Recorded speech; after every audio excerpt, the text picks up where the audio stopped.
All right, welcome Execs in the Know community. I hope everyone is doing great.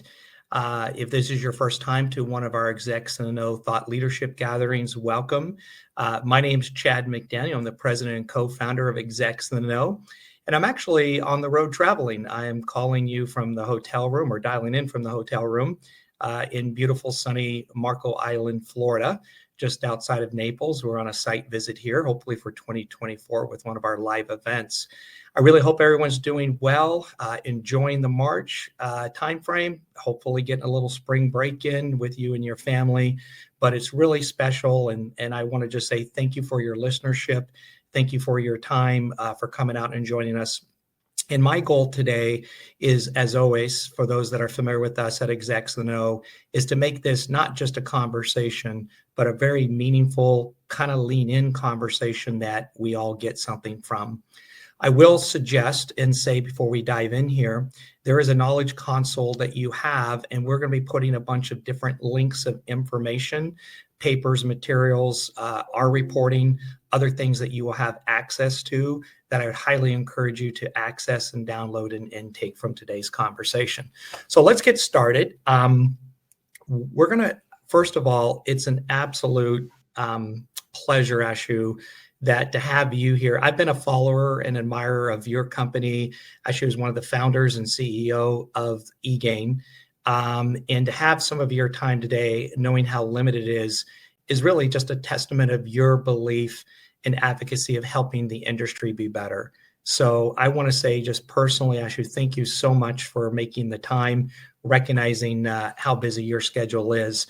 And really for our audience, I just have a couple of slides and then we're going to dive in as we're going to talk about elevating the contact center agent experience. We've had a lot of discussion community around this of late, and I want to take some different angles to how we're going to approach it. And Ashu's come very much armed with some terrific case studies that we're going to get into today. So as we go to the next slide here, as I move forward, I'm trying to get my computer to work, and hopefully we can see it. So we've got an introduction we're going to do shortly. We're going to really make this a conversation. Please put your Q&A, your questions in the box. And then at the end, there'll be some wrap up and some other details that I'll make sure that you have present for you.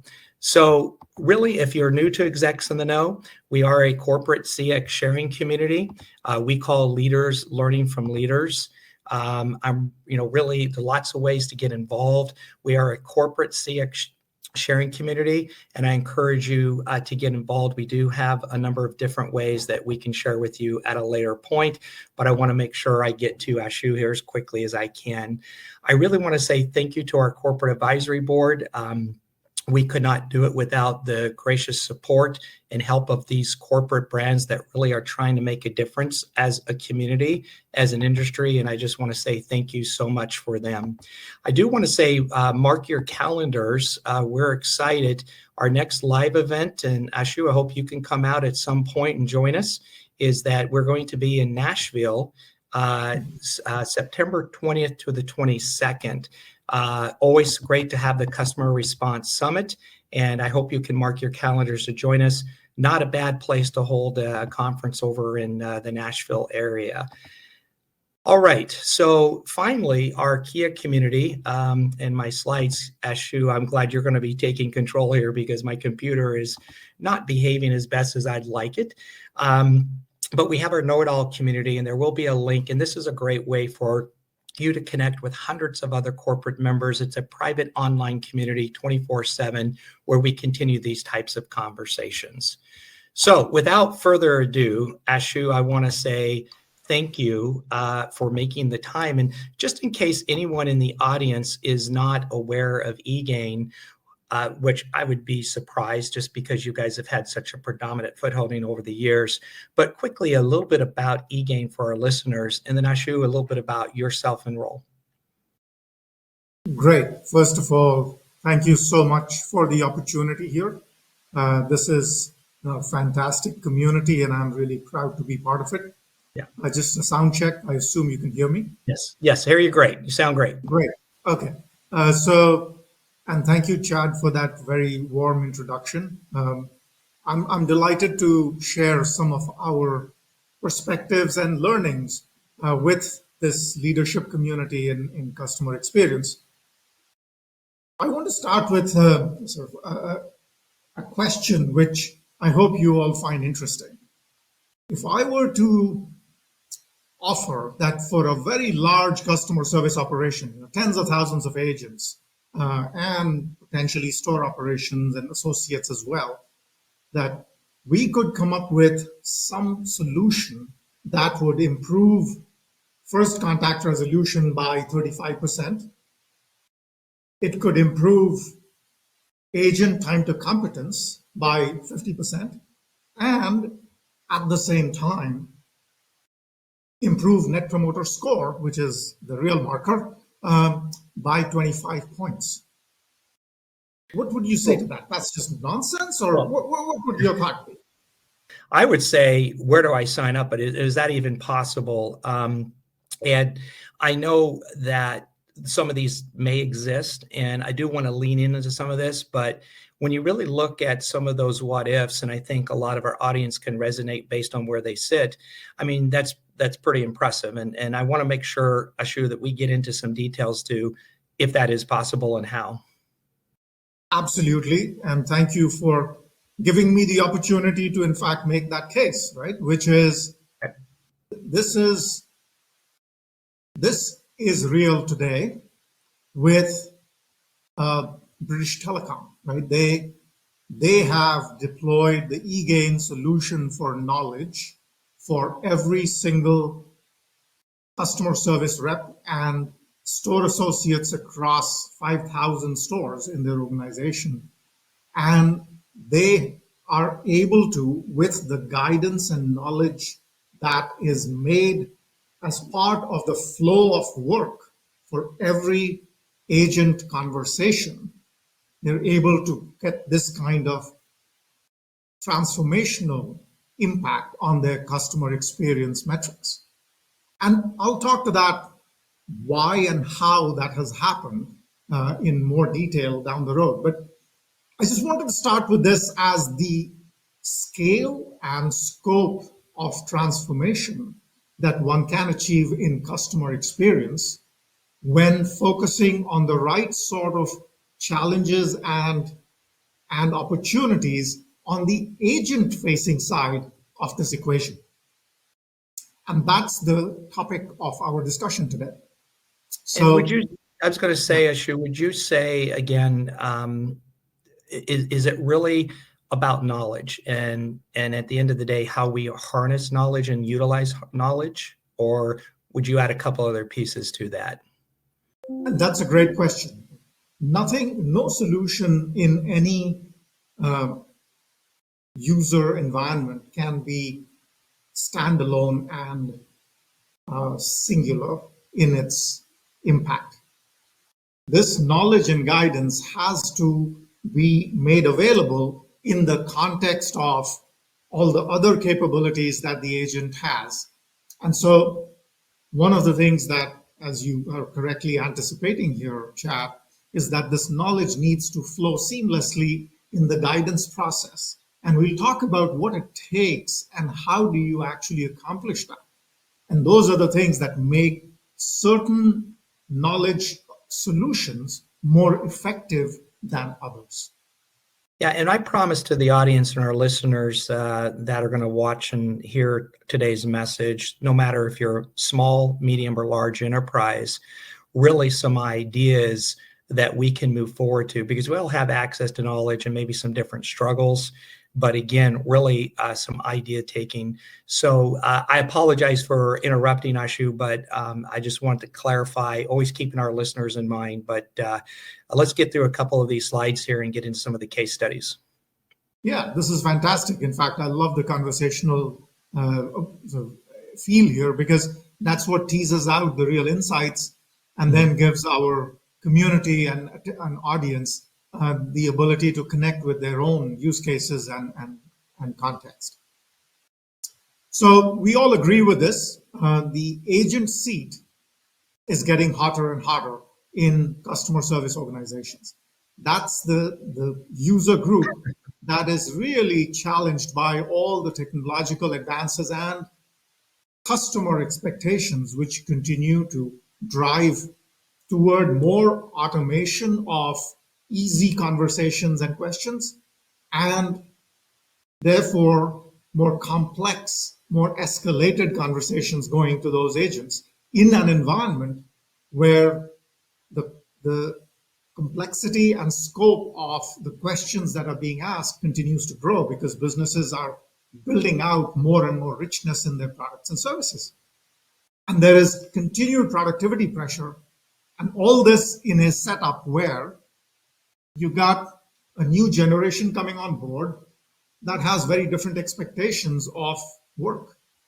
And these agents do not want to learn in a traditional way, sitting in a classroom or reading through books. Right? They have a digital life. They want to be guided in the flow of their interaction and work.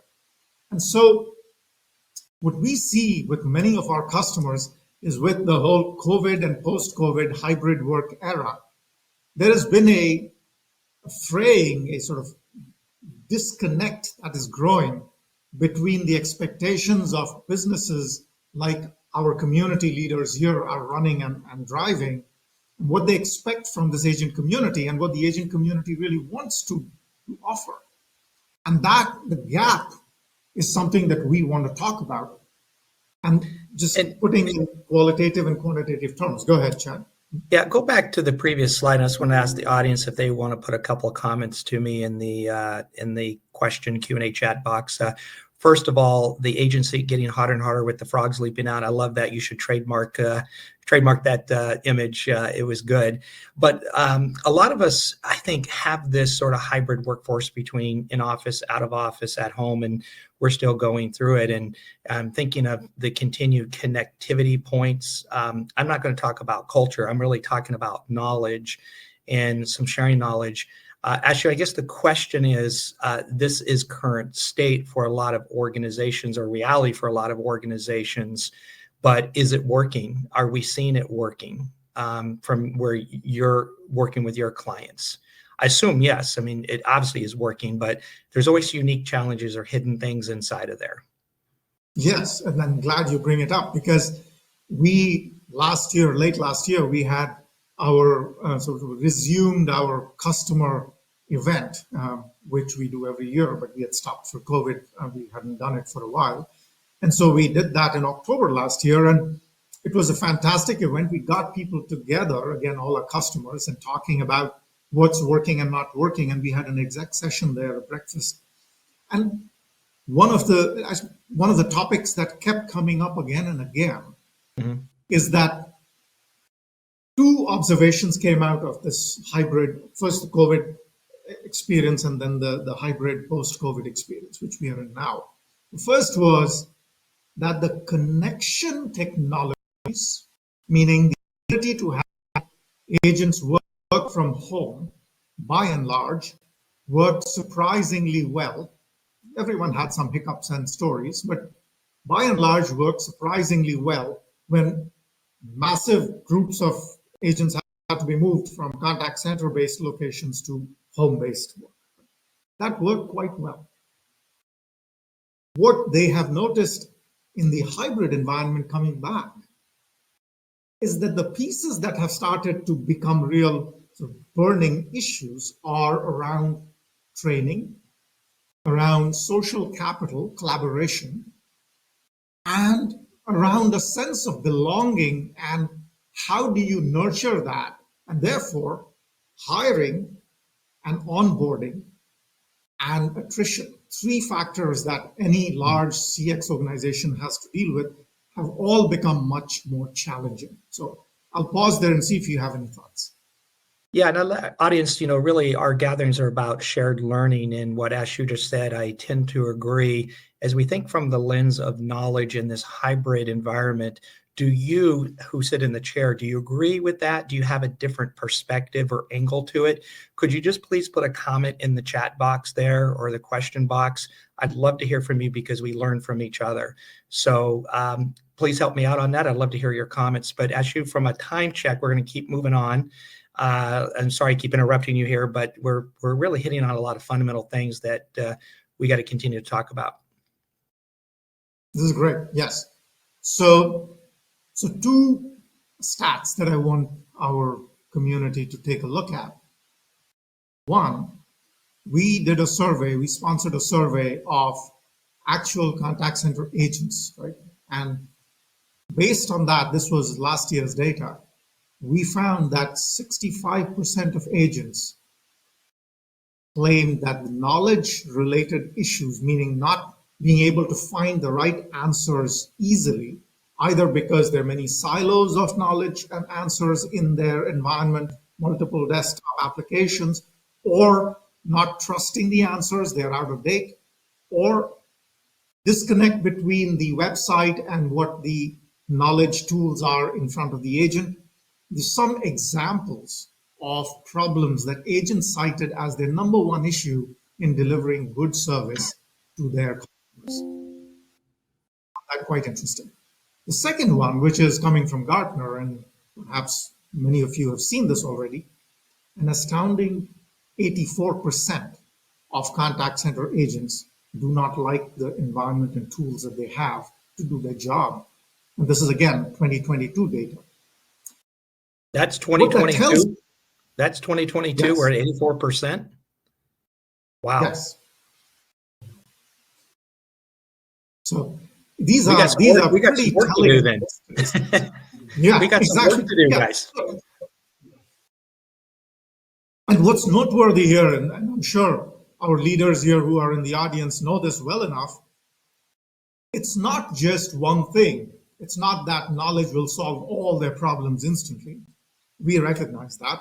But knowledge and guidance, I keep bringing the two together because it's knowledge in the form of consumable, actionable content and being presented contextually and proactively in the flow of work. That's what makes it so much more powerful. Yeah, and I was going to just say quickly to Consella, one of our brand members, she agreed with our comments earlier. So thank you for just that insight and support. But let's get to the solution, some case studies. Yeah, so let me talk a little bit about the approach that I think is one approach that works very well. And we can certainly talk about alternatives. We call it the Knowledge Hub. And I'm again quoting Gartner, not because I believe all of what they say is absolutely true, but it is relevant because Gartner does talk to a lot of you, and you are telling Gartner what are the challenges you're facing, and then they sort of distill it and bring it out. So in their customer engagement research, which is essentially customer experience, they claim, again, this is a 2022 statement coming from Gartner, that knowledge is the number one technology that simultaneously improves customer, agent, and operational experiences. That's a very powerful statement. There are so many technologies you can deploy in customer engagement, in the contact center, in customer service. To be able to make that statement, what they have, and we have had lots of conversations with Gartner on this, and we see this with our customers all the time, is that businesses over the last several years have invested a good amount in digital transformation. And broadly in the customer engagement space, that amounts to focusing on increasing digital connections between the customer and the business for better service. So omni-channel tools, more web-facing, app-facing, tools that will improve the ease with which customers can reach businesses whenever they want to, wherever they want to. As they have done that, two things have happened. One, and I'm sure this, if it doesn't, I'd like to hear it, the amount of customer contact inbound has gone up because it's easier for them to connect with businesses, with you. So they're reaching out more. Therefore, the volume of conversations has gone up. Second, customer satisfaction has not gone up at the same rate. In fact, in many cases, it has gone down. And what that brings out is the insight that once the plumbing has been laid out, which is the digital connectivity, now the challenge is, how do you provide the right answers and right conversations through that plumbing? How do you put the right content that flows through those pipes? And that's what knowledge management brings to bear. Let's pause there for a minute, and we're getting a lot of comments, question coming in. Thank you. And I still think we have a few people buzzing on the Gartner stat, 84% agents don't like the tools, but we're definitely going to get to a Q&A at the end here. But let's go with the premise, Ashu, that the number one technology is knowledge management. And all of us have different pieces of knowledge management capabilities or investments or whatever. But what's the layer behind it? What is knowledge management, nothing new. I'm just trying to say, as we think of 2023, what still is the biggest inhibitor? Why do we agree to this, but why are we struggling in some of the creation of knowledge and ease of use at the agent level or creating these super agents? Exactly. Let's talk about that. It's a perfect lead into the next topic that I want to bring up. What are the core attributes that we see as really needed to make a knowledge hub effective in an organization? And it's a large list here, but what's important is to understand where it's coming from, right? What you see is the first row, which is the top row, is knowledge functionality specific items, that is functional elements. And then the stuff that you see below that on the second row are what I would call enterprise and more broadly integration specific items that you need to have. And that goes back to the earlier point that you made, Chad, which is it just knowledge? You can implement it and things will get better, or is there a context in which you have to serve it up? And so bringing out these 10 capabilities shows you what is needed to make this knowledge in fact make an impact on your CX operation. So let's clarify, Ashu, you're saying these 10 pillars all are needed for an effective knowledge hub, as you're calling it. Some may exist more and less or others in that regard. And it's an interesting way, audience, to how to look at it. Again, love to have any reactions. It's always good to see the data and see some of the chart building here. Ashu, I think I know this, but when on the top one, guided experience, what is guided experience? You're right. So let me start with that, and then I'll work through some of the other important ones as well.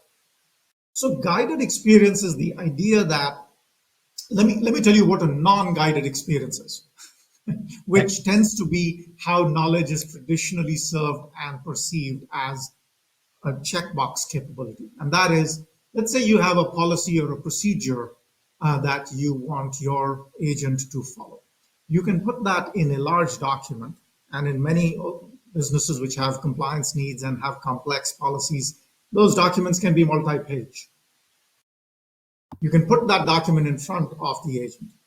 And by doing that, you have checked the box and saying, now knowledge is available to the agent. But is it consumable? Is it actionable? And is it easy for the agent in the moment of truth? It's a rhetorical question, right? Instead, what if you had a solution or an experience where the agent starts out by listening to the customer or chatting with the customer, and automatically there is a virtual assistant that's listening to that conversation and pops up the next 3 questions that might be relevant for the agent to question and ask. And based on that, another set of guidance elements come up. And if the agent does not get all the answers, you still get a subset of likely things to go follow up on. That's the guided experience that we are talking about. Okay, thank you. Okay. Now, stepping back, if you look at the capabilities here, I again want to point out the Gartner perspective, which we see again and again. Many businesses have implemented search or implemented a virtual assistant and feel like that might be adequate for what they would feel as a knowledge capability for their CX business. And time and again, we see that that kind of a siloed approach fails to deliver value. And there are two reasons for it. One, the range of use cases in most businesses is fairly broad. It's not just simple questions, or it's not just the ability to find a document based on a keyword search. You have to bring all these capabilities together in a contextualized, integrated way to make sure that the agent trusts. This is the key. Agent has to trust that knowledge to use it. And it has to be presented to them in a very consumable, actionable way. And that requires all these capabilities to work holistically. They don't have to work all together at the same time on day one, but you need to have a journey to be able to deploy these capabilities to ensure that you are able to create that confidence in the agent. And that is what drives the what we call the virtuous cycle of knowledge adoption. Okay. Well, let's get into some examples. Before we move off this slide, I do want to call out a couple of our audience members just because I respect your opinions and the brand you bring. So Dennis Michael, as you look at this Knowledge Hub, what are your thoughts and comments, if you could put it in the Q&A? And Cindy, my good friend at Panera, when you look at this Knowledge Hub, from our corporate audience here, what kind of comes to mind? What challenges or unique insight would you have? So I'd love to hear any opinions on that. I think it's such a critical part of the conversation that we're going to be having today. Let's move through some examples, if we could, Ashu. Yes, and this is fantastic. I'd love to hear from our community members. Before I jump into the examples, and I have many of them, the other part that we see as almost a follow-on opportunity, which is important for our leaders who are in this audience, is that when you start with knowledge, effective knowledge in your CX operation very quickly, and we see this with our customers, that knowledge capability starts to get pulled at, saying the whole enterprise can start using bits of that knowledge. So this idea of knowledge everywhere is becoming quite popular as a vector of sort of business improvement. And the CX leaders then become the leaders of that knowledge rollout, which is enterprise-wide, right? And now you're talking to the CXOs in your organization, talking to the board about a level of competitive advantage that you can establish in your business with this, starting with this core knowledge hub for CX, and then rolling it out across other functional areas of your business. You've seen this, and I'll talk to some of the examples of businesses and clients who have done that. I always get, I'm gonna say, nervous when I see graphs and charts, Ashu, but when I really look at this, and I know it's all unequal, but is there one of the bubbles here that is most absolute? Maybe that's not the right question, absolute, but it's how it all is. It's kind of like intake and feeding, correct? How that's structured. Left to right. Okay, so if we don't have the right workflow or the right data journeys, we're already at an arm behind our back disadvantage. Yes, and invariably what we see, and this is another interesting insight for us, is our most successful knowledge clients that we have worked with and made them successful tend to be those who have had failed knowledge implementations before they came to us. Yeah. In other words, they recognized the need, but they went with an approach that did not deliver the value. Yeah. And I'm going to bring this up because Gary brings one of our corporate communities from Delta Faucet. And I think this is on a lot of people's mind when we go back to that hub diagram. You know, what's missing is what feeds it, what builds it, what manages it, the who. And again, I don't know if you have some of that in the case study, but I think that is a great question from Gary that I see a lot of our community asking through our gatherings. Yes, that's a very important point, very insightful. I have not talked about the people who are involved and the user groups beyond the agents and the consumers. The core group that is working with that knowledge is the author community, right? The knowledge authors. and making that, which is the workflows and the tools that make the author community more effective in curating typically documented content in the organization and turning that into consumable knowledge. And there is a lot of capability that is part of that knowledge hub. If I go back to the prior slide, and if you can see the content management workflows in this bottom row in the middle, that part is a rich set of tools and capabilities for managing and curating that knowledge and ensuring that you can do it in a distributed way in an organization. Okay. So let's talk about the first case study that I had posed up front about British Telecom. And the reason I want to bring that up is I want to talk a little bit the way we accomplished that with working with the partner, in this case BT. And when they came to us, they had two questions. They said, we have a variation in performance across our large CX team, the customer service agent team. And we are trying to understand, is it because of the process failure that we have, or is it because of people failure?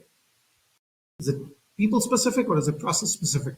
And as we worked with them and developed, what we found was they had 25,000 different pieces of knowledge content that were available to these agents to respond to customers.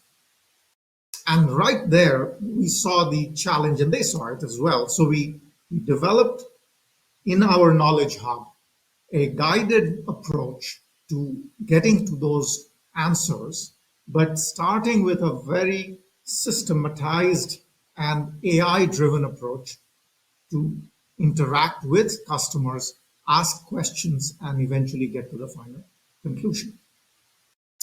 When they did that, that process took them effort, no question.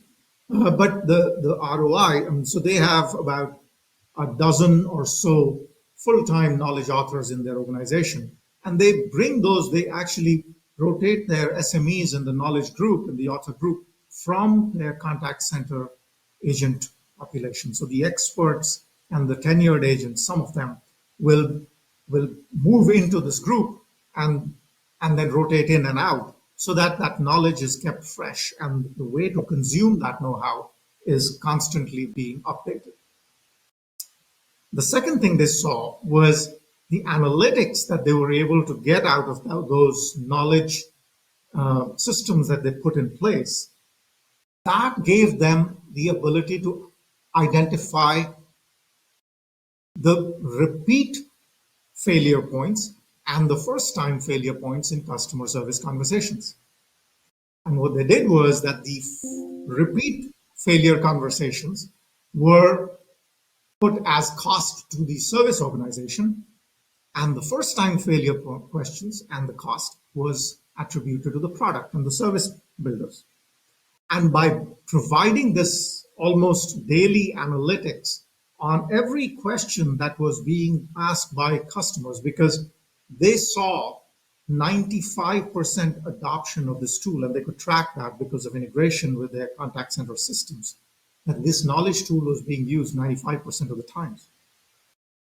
And that gave them a really powerful way of continuously not just improving the service, but also improving the product. So a couple things really quick, Ashu, and I'm also going to do just a time check. Audience, if you want, I know some of you are sending me notes. If you want to ask a question or put a comment or just give a comment, go to the Q&A box. That's where you would put your comment. It doesn't have to be a question, but that would be a great place to put it. And I know a lot of you have been doing that. Thank you. I'm going to make sure I share some of that. So going back to the British Telecom case study that you're at right now, Ashu, ultimately, at a very high level, again, just for a reminder, what were they trying to solve? Right. what they were trying to solve was that their first contact resolution levels were really not where they needed it to be. So there was a lot of escalation in their service organization. Second, they had net promoter scores, which were middle of the pack in the industry, and they needed to get better at that. And third, they were struggling with making their incoming agent populations competent. So the time, the flight path to getting to competence was too long. Those were the three things they were struggling with. And what was the time frame of this around? Was this a couple of years ago? Was this recent? Yes, this was before COVID. We had, and of course, since then they have continued to improve the rollout, and they're doing far more interesting things even beyond this. I'll give you an example. So Now knowing they're those looking are, yeah, I was going to say, knowing those three premises, Ashu, thank you. Talk us through the state of getting there and current state. Yeah, so it's a journey like everything. The first step was to take a small subset of their agent population and the questions that they were dealing with. What we encouraged them to think about was more boldly.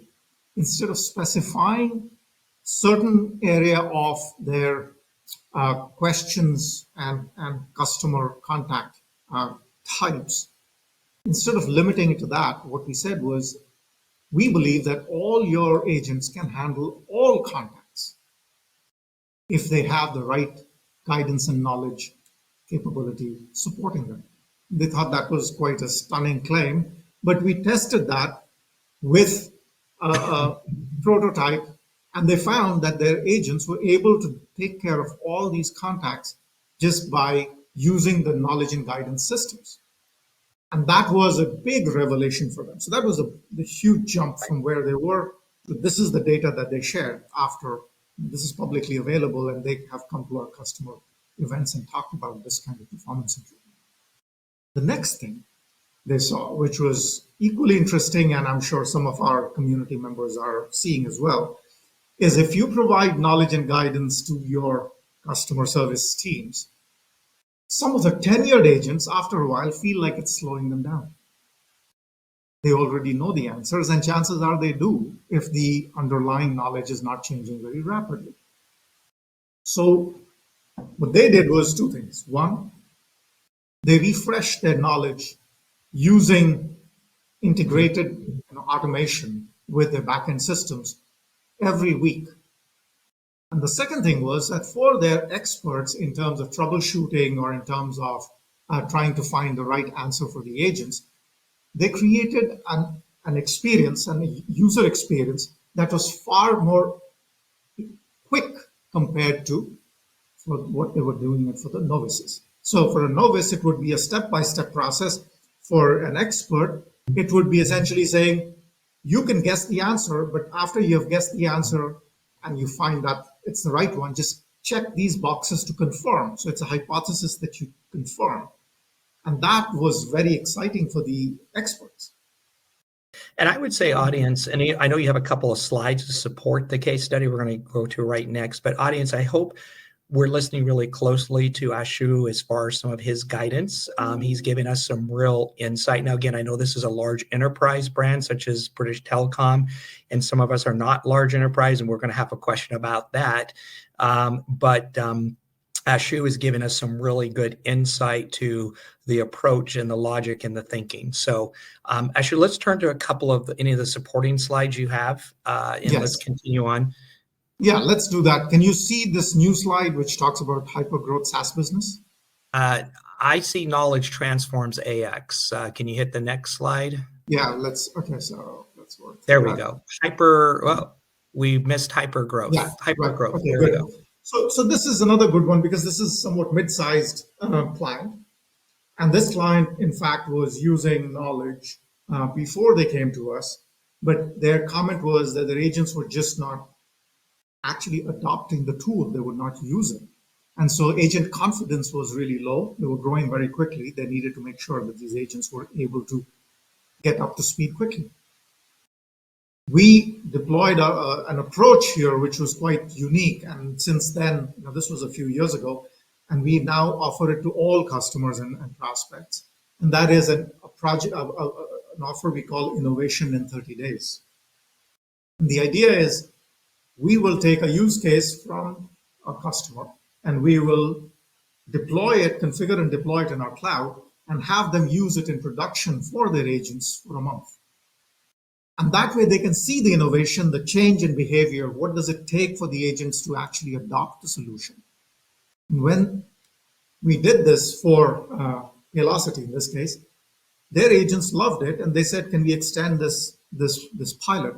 And we extended it. And then over that period, they decided to roll it out to more and more of their agents. And they saw a huge jump in agent confidence. So that agent confidence is something that they felt was crucial for delivering the right sort of experience to their customers. And also getting answers the first time right, which was a big part of that knowledge project. And since then, this is a customer that has rolled out that same knowledge, as I had mentioned earlier. They've rolled out that core knowledge through the right level of personalization and tone change into self-service, as well as embedding it into their core product to preempt the service. Now, this is an element of automation and preemption that many businesses want to do.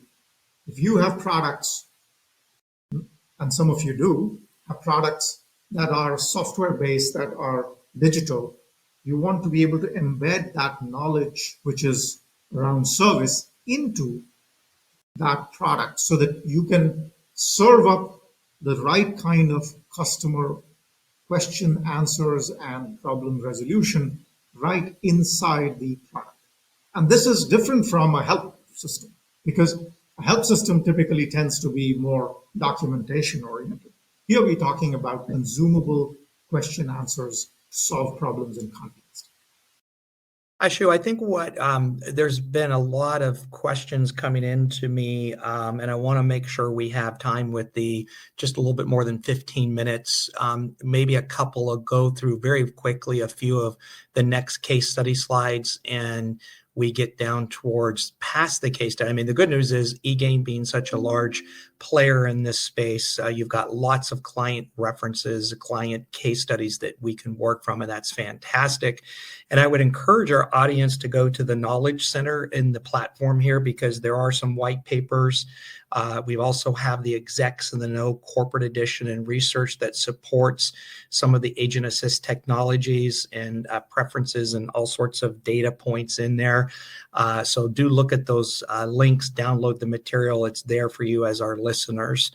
As we're going through a couple more of these case study slides, and we're going to get into some more of the remaining time in conversation, just want to call out on a couple other community members for your feedback and your thoughts of this conversation so far. I'm going to ask Tyler, Jessica, Chris Smith, Carrie Bowen. Again, trust your opinion. I've got some other comments I want to make sure we bring in, but I really want to hear from some of the community members on the premise of what we've been talking about. So, Ashu, if we could go through a couple more quick slides of these case studies, then we'll get into some of the final slides. Absolutely. So I jumped ahead a little bit. This one I want to talk about. This happened during the COVID time period. So it's very interesting to talk about what was the value. This is a large health insurance business on the East Coast. And what they felt was that when they deployed the knowledge solution, the biggest thing they saw was the fact that their agents were absolutely delighted with the solution. In fact, there were quotes there that said, "This knowledge and guidance system is my Bible. I'm constantly going to it." So in an environment where training is difficult, and that is in the hybrid workspace a huge issue, in an environment where you've got more attrition among agents and therefore new people are coming on board, this kind of agent tool assist, like you talked about, helps you create that confidence in agents. And that's, again, driving that virtuous cycle that we are all looking to build, with confident agents delivering correct responses, and that builds up the CX and the NPS score improvements as a result of that. The other thing that I want to bring out with this client, and I think this is the last case study I want to talk through, is that Since then, they have turned this knowledge inward facing in the enterprise. So the CX leaders who rolled the solution out were the ones who led the charge, working with the chief knowledge officer of the organization to bring this knowledge back into the organization so the rest of the business could be equally aware. And some of the content may not be relevant for internal use, and some of that content was added for internal use. But the ability to personalize that is something that, again, we talked about the knowledge hub. That knowledge hub and the 10 pillars I spoke to, one of them was the ability to contextualize the content. And that's the kind of capability that helped this client bring the solution, which was originally intended for customer-facing contact, to bring it back into the enterprise-facing knowledge needs as well. Very good. So here we are. Let me do one thing here. Just talk a little bit about the risk-free adoption is something that we feel is important for us to share with this community. As I mentioned, it's a program we offer, we call Innovation in 30 Days. And it's a no cost, no commitment offer.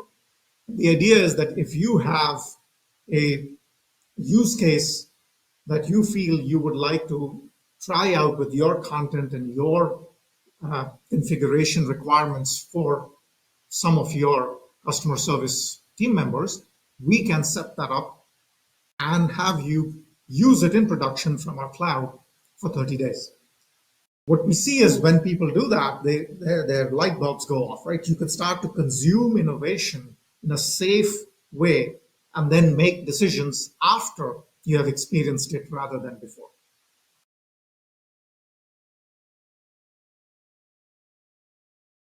So with that, I think this is probably a good time for us, Chad, to take a quick pause and see if we want to pivot into answering and talking about some of the things that the community. So much to kind of talk about quickly, and I'm just going to kind of rapid fire here, so we can get through as much as the points we have left. And I just love the knowledge share. Quickly go back to the previous slide 25, but the one to kind of offer. I just want to say to the community here, obviously. Ashu was very kind to bring this to the Execs In The Know community. I vetted it. We always talk about trying something in very non-threatening ways or in very small ways, but we've got to be innovating. We got to be looking. We've got to try. So this is something, I guess, Ashu, I could take a non-risk queue or a very maybe not high volume queue by any means, and basically see how this would all come together, look and shape. Is that correct? Or I just want to understand. That's exactly the idea, is to be able to experiment with it without taking a big risk or a big investment. Perfect. Okay, let's go to some comments, and I definitely want to ask some questions. I think ultimately, Ashu, if we go back to the premises that we're continuously looking and evaluating how do we deliver intelligent, knowledgeable information at the agent in a seamless, non-intrusive way or agent experience, taking agents, trying to help them in a more complex customer communication point of view, or more complex inquiries, and making them successful as super agents, but really delivering them real-time knowledge and data to seamlessly reduce customer friction and agent experience increasing. That's the premise, correct? Yes. Okay, so are we as an industry doing a good job at it from your viewpoint? Where are we at on a scale of 1 to 10? As of 2023, I know I've been talking about these conversations. I could go 5-7 years ago. Where do you think we really sit right now today as an industry for that? My view is that we are sort of crossing the chasm in the classic Jeffrey Moore analogy. So we have early adopters who have done it very well, but the early majority is just coming to grips with that. So I went back, Dennis, I hope you're still on the line. Dennis is one of our very senior executives from the financial services industry of our community. And I won't go into any brands, but I trust Dennis's opinion. And when I was asking about the knowledge hub and kind of those 10 pillars, Dennis said, and I share this with the audience so we all learn together. Dennis feels that the dimensions of the knowledge hubs are right. He said in their case, being a large enterprise, they're pretty mature at providing access to the knowledge that supports the agents and customers, but could improve search with more modern LLMs. Was that learning machines? What is LLM? Large language models, yes. Okay. That's why I love this community. You guys know these acronyms much better than I do. But, Dennis was saying being able to predict, and I'm sharing this because I hear this and see this a lot with our community, Ashu. So being able to predict and proactively provide information or guidance is where there's real value. And Dennis was saying, even more importantly, being able to anticipate and provide guidance on the next best action through collected and aggregated data represents a real opportunity to drive value. Ashu, I'd like your commentary, what Dennis is saying. He's runs a very large, well-known financial services organization. What you feel Dennis was saying there and reinforcing? Sure. First of all, the two key points I heard from Dennis, both are absolutely spot on. So I wish I had more time to talk about both of them, but let me add some color to that. So the first point that you made, Dennis, there about being able to, when you say search, I'm paraphrasing, but the way I think about it is to be able to find, whether it's using search technology, but generically being able to find that right solution from all the know-how that is available to the agent during in the moment of conversation. And interestingly, just yesterday we did a webinar at eGain where we talked about ChatGPT and generative AI for CX, and we had phenomenal interest and attendance. And this was the topic, exactly what you're bringing up, which is how can you make the content which we know, in your case, is available to the agent because it's among the thousands of articles that the agent has in their, within their reach. How do you make it consumable and available proactively, which is the point that you made, the second point that you made. And both those things we are doing with what we call instant answers. And I didn't want to get into the detail of our solution, but this is a perfect opportunity to talk about it because we have seen, working with some of our large financial services customers, is this idea of creating that one simple paragraph, if you will, of answer out of multiple documents where details may exist is something that business and technology providers have struggled with. And generative AI has given us this ability, the LLMs that you talked about, to be able to do that sort of experience delivery. And that's what we are calling instant answers. So a summary of a consumable piece of actionable advice that's coming in front of the agent. And that is attributed to 1, 2, 3 documents and parts of those documents that are coming from your approved documented content repository. So yes, the journey is just beginning, but it's super exciting to see that the things we can do with LLMs and GPT models to bring that findability and consumability to the next level with knowledge. Okay, you've all heard it here first from Ashu. When we felt our jobs were getting predictive, easy, and stable, we're just at the beginning of the journey with generative AI and the Chat GPT, and never a dull moment in our worlds. That's why I love this industry. And Dennis, thank you for sharing some of those comments. And Ashu, I appreciate you sharing some thoughts, instant answers, and some of the things you had mentioned in your commentary. Tyler, I hear this question a lot too. Tyler, thank you for your question. What were some adoption strategies that your clients utilized for quicker speed to market or that didn't work so well? So what were some adoption strategies that your clients utilized for quicker speed to market or didn't work so well? When we think of knowledge, I guess the knowledge hub. Yes. So let's talk about what perhaps sometimes did not work well, and then we'll talk about the things that worked well. One thing that we have seen, and again, I don't think I'm saying anything new to this leadership group because you all have seen these challenges and you know how they come about. And One challenge that we have occasionally ended falling in a trap of is the idea that the legacy content that exists in an organization should all be essentially migrated and mapped over into a knowledge system to start out the process. And that there's a very strong inertia or existing trend toward doing that, because the people who are responsible for knowledge management and knowledge authoring and knowledge maintenance have been maintaining the old content, and they feel that all of that is quite valuable in the new world as well, because they've been working on it and it's all knowledge. And whenever that we have lost that battle, if you will, because the customer ultimately will decide, we give them our view and our strong consulting advice. Whenever we have migrated lots of content across into the new knowledge base, we have found that the confusion and findability challenges are hard to solve. Now, there are ways, and that's what I'll bring it to the success part.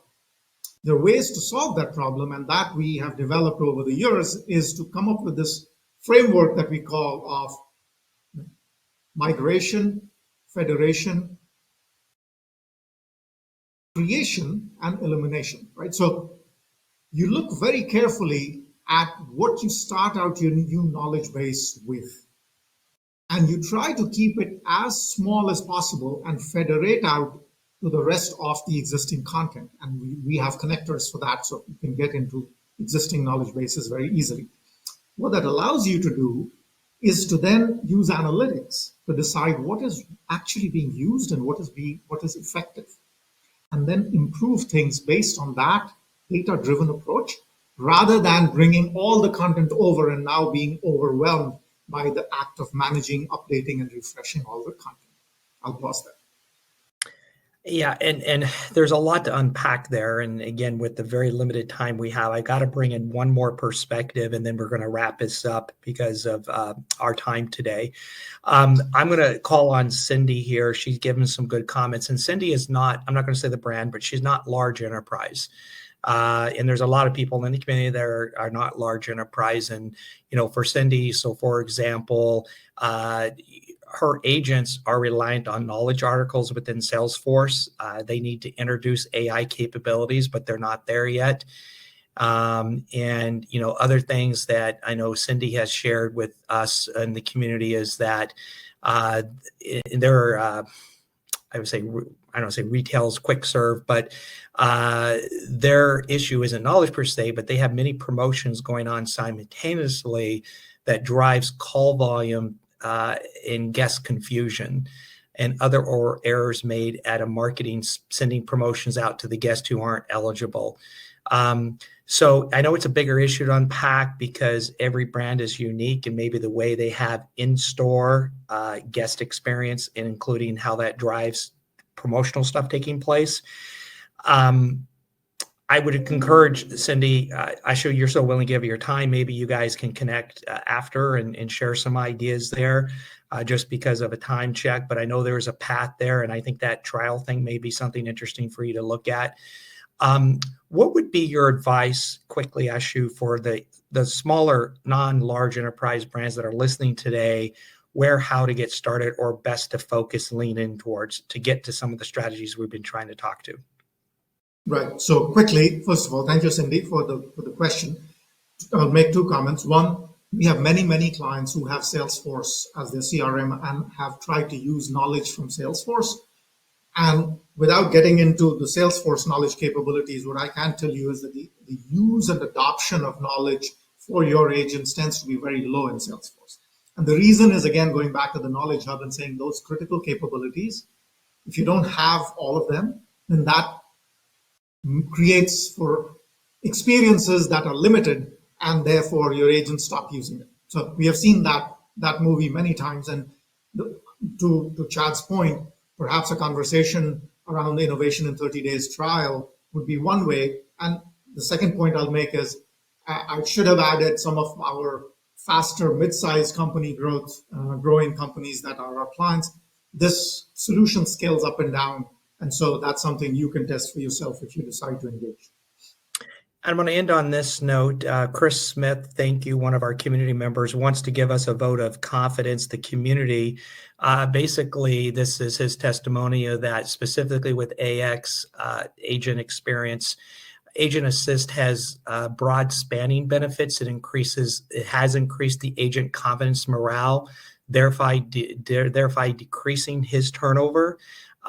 It provides more efficient, accurate customer interactions, thereby increasing customer delight, and has had a direct impact on their business bottom line in decreased customer interaction times, lower overall costs. And that's Chris Smith from eCampus. You can reach him in Kia. That's the Execs in the Know private online community. If you're not a member of that, it's free to join. You can connect with all of the community members to continue this conversation because it's not a one and done. It's not going to end. But the good news, us as a community, we're a tribe that's together. We're in this together. You're never alone. We've hit a chord, Ashu, with interest. We need to continue the thought leadership. Anything eGain and your organization can help our larger community with understanding and just helping advance this industry is so appreciative. I asked you to come on today's session. You were so willing to give of your time. I cannot say thank you enough on behalf of everyone at Execs in the Know. It's been a pleasure, and we have to end the conversation. Unfortunately, we're out of time. Thank you very much, Chad, and it's a pleasure to be part of this group. Thank you, everyone. Good luck with the rest of your day and your upcoming weekend. It was a pleasure having your listenership.